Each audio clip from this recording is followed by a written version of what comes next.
How we do, folks? Yo, boom, Monks1205 numbers after the name. Just iconic, man, to see Samus up here. Metroid Prime 2, games beaten, I believe episode 3 already for the season. A game that we did beat last year, but we didn't get a chance to post it, so we're throwing it up here as a 2026 edition. I'm really just keeping record of the games that I beat, man. That's pretty much it. So I remember and I could go back to it should I need to. I never beat Metroid Prime 2 when it came out. I had it, or I got it like shortly afterwards or something like that. I never got it on the low, like cheap price. It didn't sell gangbusters like Metroid Prime 1, but it was still a very good game.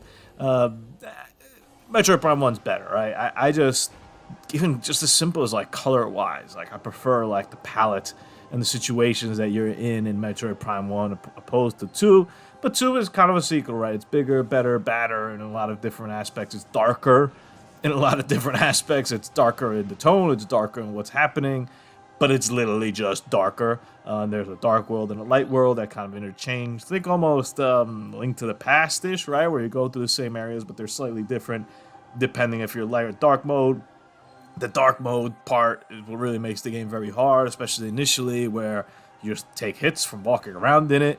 You don't got a lot of health, right? So you're getting hit as you're walking around, and that's no bueno.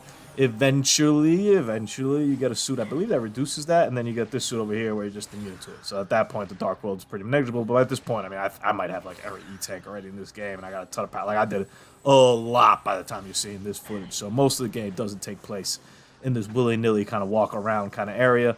Yeah, I don't know how to really express fully an opinion on the Dark World part, because it's fine. I get it what it is, you know, like you get double the game kind of, or you get to save some space and create a different area, but create that same feel. And sometimes going into an area, the Dark World's cool, and you're like, hold up, man, this is a little bit different than here. Oh, I could get to this area here.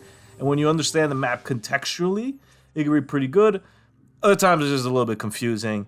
And like I said, it's just very dreary overall, right? So, you know, it's a little bit, yeah, I'm not the biggest fan, and Metroid Prime 1 is definitely the better of the two over here. I mean, I'd give Metroid Prime 1, I don't know, like a 10 out of 10, honestly, a 9.5 out of 10, something like that.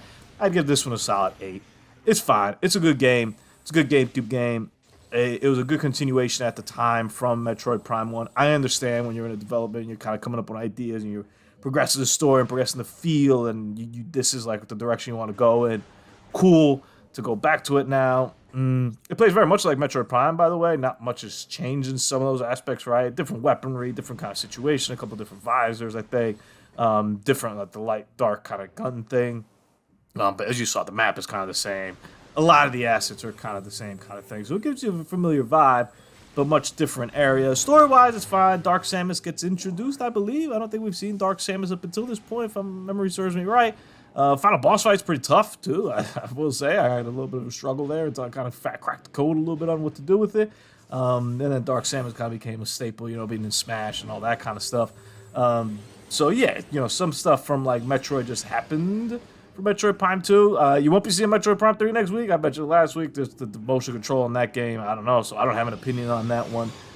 But my idea was to play 1, 2, 3, and then lead up to 4. I haven't even bought 4 yet. I'm contemplating it. I'm thinking about it. Tough thing with Nintendo games. 4 would be an easy game for me. If it was on Xbox, I'd be like, cool, I'll wait till it's like 20, 30 bucks and I'll get it. But Nintendo, it's going to be like 60 or 70, whatever the hell it is, till like forever. So I don't know. You can either get it now or whatever. Maybe at some point it might drop down to 40 many years from now. But mixed bag on that one. Metroid Prime 2.